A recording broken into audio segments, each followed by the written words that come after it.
The story of abolitionist John Brown is necessary to understand how the United States, the Union, fell apart, how minor issues of trust between North and South became major. John Brown was the son of an abolitionist. He hated slavery his entire life, and a rough life it was. Brown was married twice. His first wife died in childbirth. John Brown had a total of 20 children, 9 of whom died before reaching adulthood. A rough life indeed. Every business venture John Brown attempted ended in failure. John Brown soon became a man with nothing to lose. After rescuing his sons in Bleeding, Kansas, John Brown turned his full attention to ending the crime of slavery in the United States. John Brown had a plan to do it. He took his plan to the famous abolitionist Frederick Douglass. His plan was to raid the federal arsenal in Harpers Ferry, Virginia. He would steal its 100,000 guns and hand them out to enslaved people on the surrounding Virginia plantations. Once armed, they would form an army of enslaved people poised to end their servitude, determined to end slavery. Upon hearing John Brown's plan, Frederick Douglass refused his offer to join, saying it sounded like a steel trap. Once in, he'd never be able to get out. John Brown was determined. He and about 18 volunteers rented a farmhouse near Harpers Ferry, Virginia. His group was made up of his sons, free and fugitive African Americans, and fellow white abolitionists. One of John Brown's volunteer raiders was an African American man named Dangerfield Newby. Newby had joined Brown for personal reasons. He had recently got word that his wife and children, who were enslaved on a nearby plantation, were about to be sold to the Deep South's cotton plantations.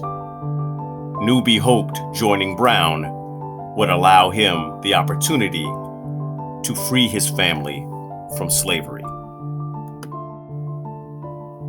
The farmhouse served as headquarters for 3.5 months. For that time, John Brown and his fellow raiders planned and plotted their war against slavery. Then, on October 16th, 1859, John Brown approached his men and said, "Gentlemen, get on your arms. Grab your guns. It's time." As John Brown and his men approached the town of Harpers Ferry, they came upon a railroad station. A baggage handler saw the men coming in the cool October night and ran to warn passengers of the approaching potential trouble. As he ran, John Brown's men shot and killed him. The first person to die in John Brown's war to free black people was a free black person. Carrying on with their mission of freedom, they easily made their way past the lone guard at the federal arsenal and secured the 100,000 rifles. But word had spread quickly, and by morning, townspeople began shooting down at Brown and his fellow raiders from the surrounding hills of Harpers Ferry. Brown took some hostages and took refuge in the protection of a brick fire engine house. Before long, they were surrounded by more than just townspeople. The U.S. Marines had arrived. They were under the command of Colonel Robert E. Lee. Inside of the engine house, several of John Brown's men were wounded, and his son lay dying on the floor. After refusing Lee's commands to come out, the United States Marines stormed the engine house and arrested John Brown and what remained of his men. In all, 10 of John Brown's raiders died, including Dangerfield Newby, who was killed with a love letter from his wife, still tucked in his pocket. As John Brown awaited trial, news reporters swarmed his jail cell. He finally had an audience. John Brown could deliver his anti-slavery message to the entire nation. He was found guilty of treason, murder, and attempting to start slave rebellion. He was sentenced to die by hanging. John Brown's actions divided the entire nation.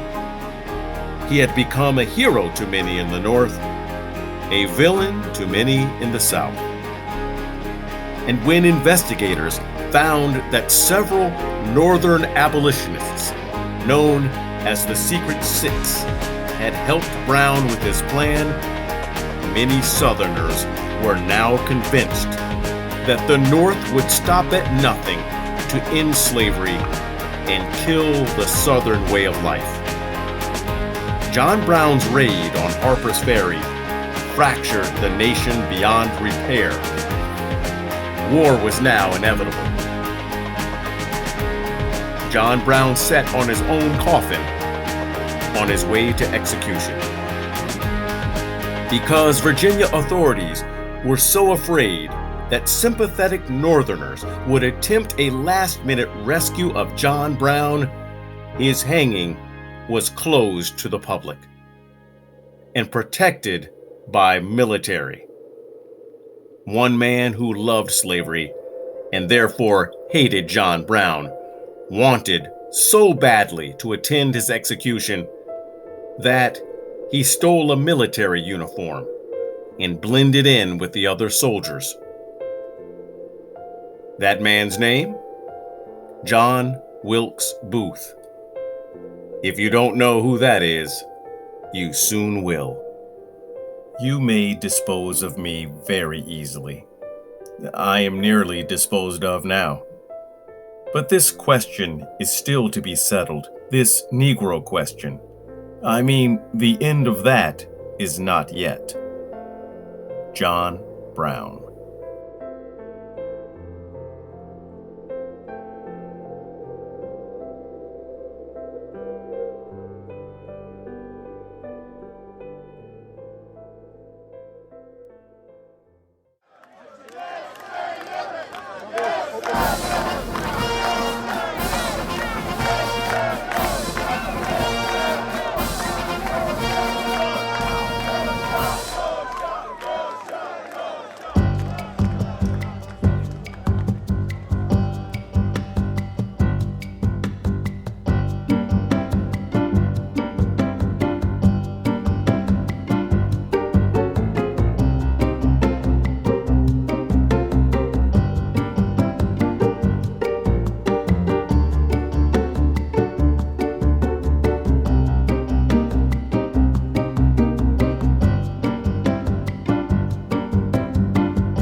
Let us discard all this quibbling about this man and the other man, this race and that race, and the other race being inferior, and therefore they must be placed in an inferior position.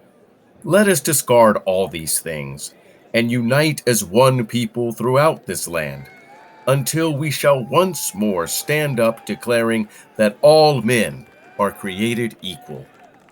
Abraham Lincoln.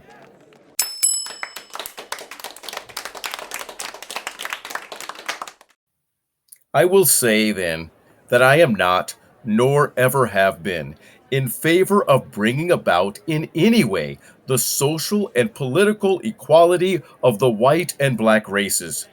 That I am not, nor ever have been, in favor of making voters or jurors of Negroes, nor qualifying them to hold office, nor to intermarry with white people. And inasmuch as they cannot so live, while they do remain together, there must be the position of superior and inferior. And I, as much as any other man, am in favor of having the superior position assigned to the white race. Abraham Lincoln.